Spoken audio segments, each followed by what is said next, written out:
Hello, it's Mark Lanier with your video thought for the day. This week I'm looking at metaphors and analogies in scripture to houses.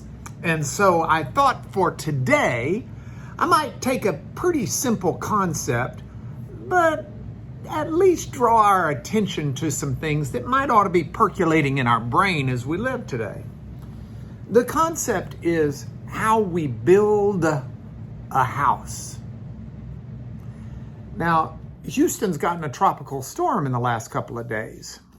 And we're always seeing accounts, even recently, of hurricanes that destroy homes.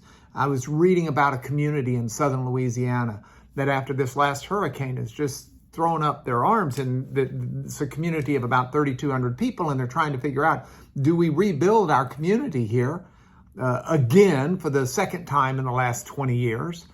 Or at this point, do we just move? That's a tough decision. And I feel for those people. I pray for those people. It doesn't make sense to build something that's temporary. If you're going to go to the trouble to build, if you're going to go to the expense to build something that's permanent. This concept is one that Paul talks about in one of his letters to the Corinthians. In a letter we call 1 Corinthians, in chapter 3, Paul talks about how, like a master builder, he built the Corinthian church. He, in a sense of teaching them and building them up in the Lord and laying a foundation for them that would be one that would allow that church to thrive.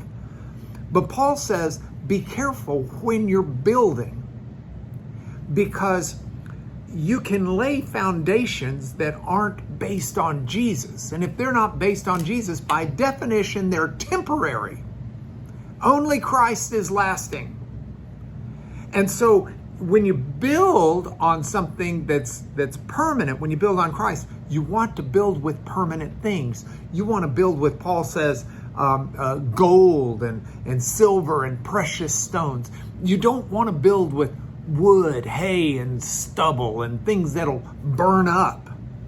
So Paul assures us a day's coming when how we build, the foundation and the building materials, will be evident. We can build temporary, and the storms of life can blow through and destroy what we've got, or we can build permanent. This same principle is set out in the Proverbs. There's one proverb in particular that talks about how a wise woman builds her house. And it says in Proverbs 14:1 that a wise woman is going to build her house, but a foolish one tears down her own house with her hands. Now that's not just a woman, that's a man too. How we live can build, how we live can tear up. How we live can build for permanence.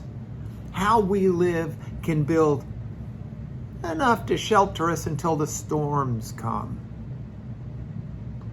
So where does this leave me today?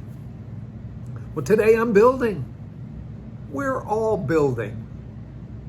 I'm building on my relationships with other people. I'm building on my work.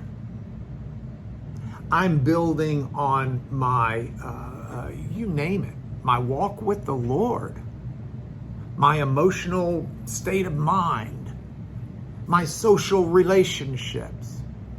Today, I'm building. With those same hands that I'm building, if I'm a fool, I can tear down. But I don't want to tear down.